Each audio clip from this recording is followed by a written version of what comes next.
Thank you.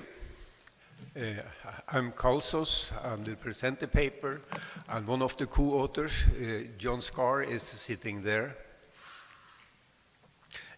What triggered this paper was that a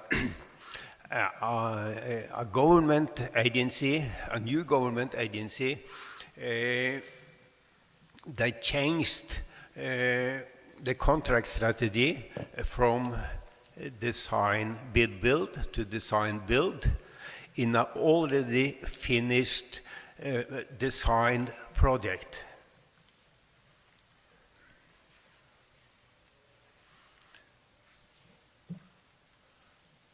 And we were curious to try to find out what could be the changes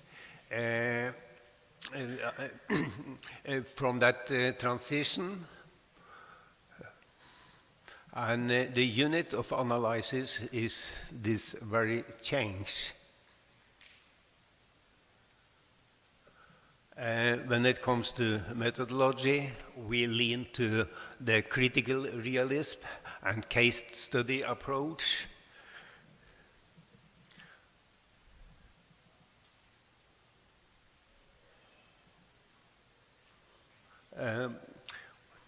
In theory, we work with the commercial incentives. We see that as structure which can cause certain events. But of course, we have contextual factors, conditions, and we work with propositions leaning to Yin's case study approach.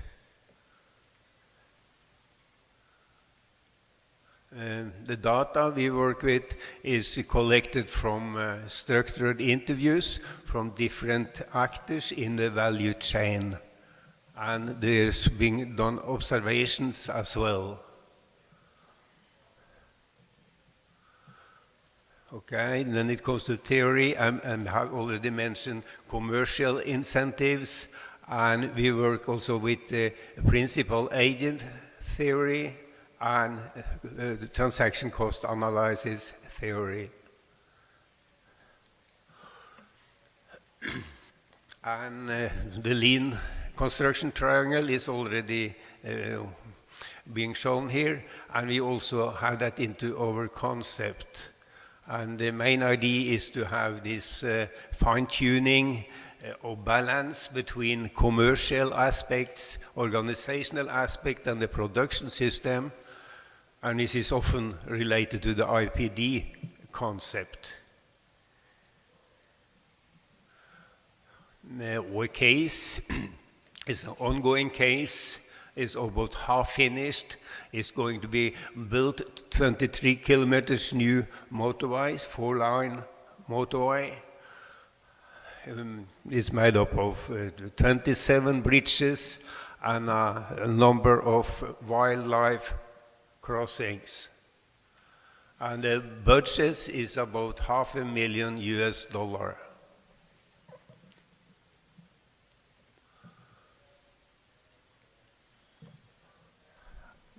I mentioned we work with propositions, and there are 3 of them. We assume the change from design bid build to design build will cause better constructability, lower production cost, and quality and customer value might come under pressure.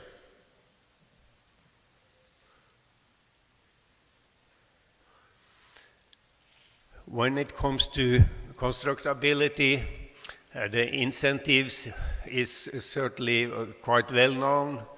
When the main contractor gets responsibility for the detailed design, he has all interest in to make it easy to construct and reduce cost and do it fast. And that has very much support in literature as well. And when it comes to second, when you achieve improved constructability, that also indicates lower cost for the contractor. But of course, he needs to have a good control of his production system to achieve a good workflow.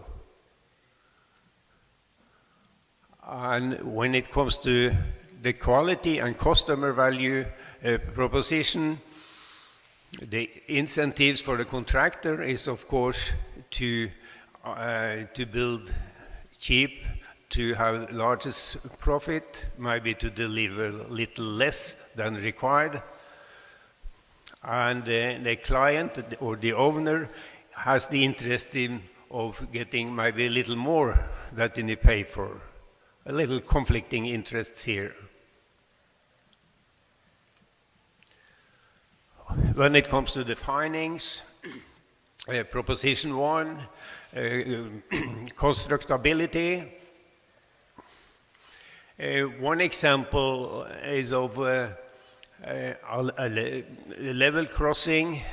When they're optimizing the road line, they reduce the soil rock mass reduction with some 700,000 cubic meters. And actually, that means a quite of reduction in cost. And they also work with standardization of the different bridges, tunnels, and crossings, where they save quite a bit of money. Because the design bid built, design drawings, where there was no standardization there. And they adopted the new design to their formwork system, which was also standardized. And they made many other efforts to simplify the project, but a very important constraint for them was this zonal plan, which was decided quite long before they started the project. And actually, they come out quite badly when it comes to reputation. Initially, they wanted to cut street lights along the motorways, which is very common in Norway. And was quite a big debate about that in the mass media. Okay. Can you help with the picture?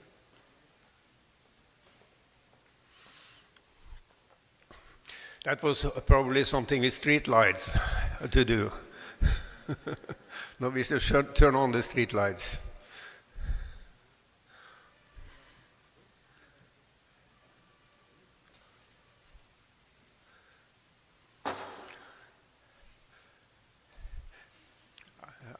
And when it's come to zonal plans, they are being decided by local governments, municipalities. And they were very reluctant to change the plan.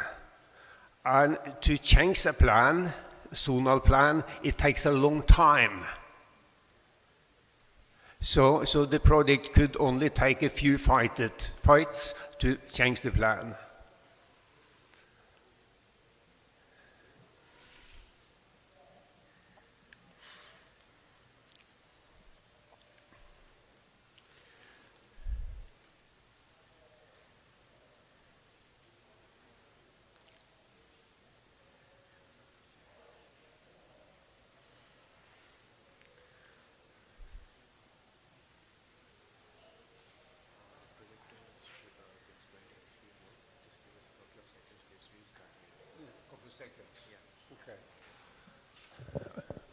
It takes a couple of seconds, it's been said here, before the project will restart.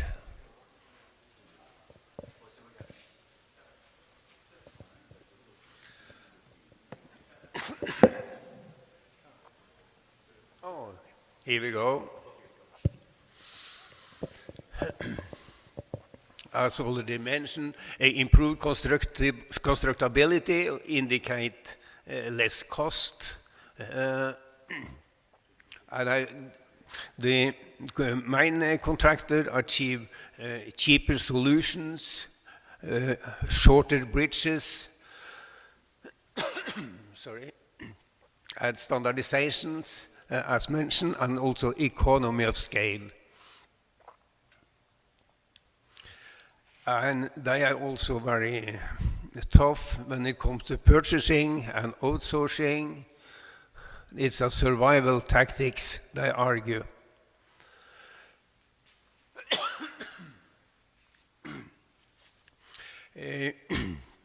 And it's being applied less money for design work. It's being simultaneously designed together with production, and there's not much time for design as it used to be.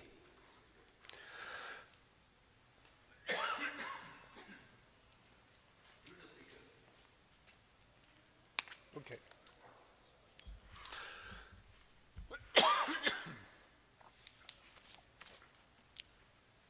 Thank you.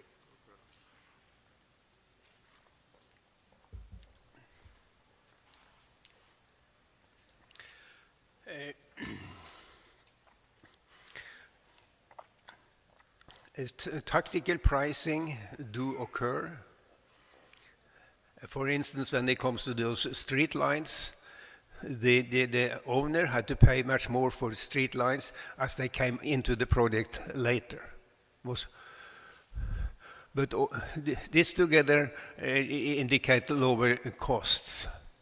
At least it's lower cost when it comes to production, to execution. But that's not the same as this lower cost or lower price for the client. That has something to do with market conditions.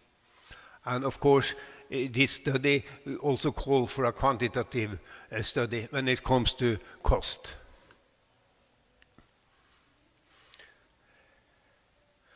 Some findings related to proposition 3 about value for the customer and quality. And a quote here from the consultant engineer: the contractor is interested in something that is cheap and good enough. When it comes to the Norwegian construction system for road building, there is a system of handbooks which regulate how roads are being built. And that's also a kind of a safeguard for customer value. But these handbooks can also be a cost driver, it's being argued. I would also like to mention then that in new contracts, the same client required 20 years responsibility for the contractor regarding maintenance. Also is to safeguard customer value. And proposition 3 is broadly confirmed, but that do not necessarily lead to lower quality, as we have these countermeasure methods.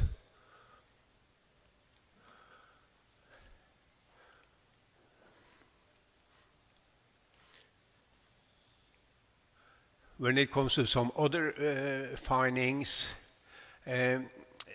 design build in Norway is new both for the contractors and for the consultants. They are used to design bid build.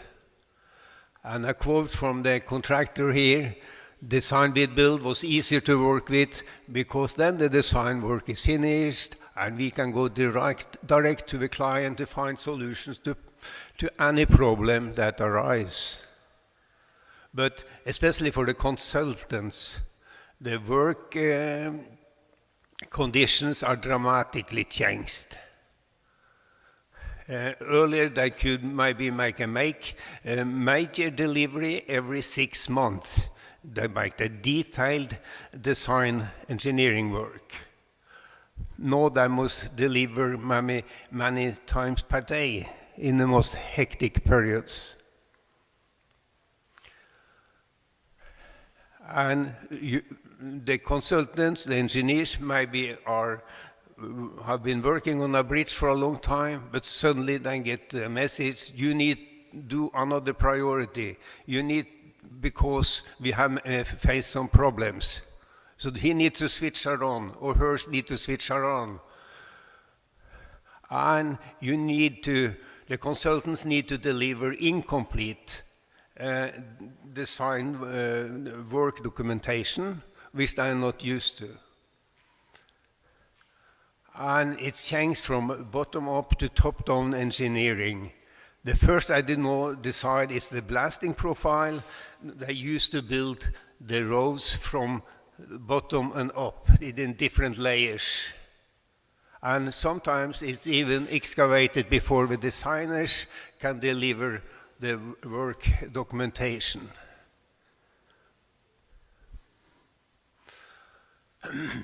Conclusion: the change from design bid build to design build has really been a game changer. The drive for improved constructability is quite well documented in the case, as expected. And we have quite a few indications that we also have a more rapid construction time and a lower cost for the head construction company. And it's indicated in our work that quality and customer value is under pressure. Okay, thank you.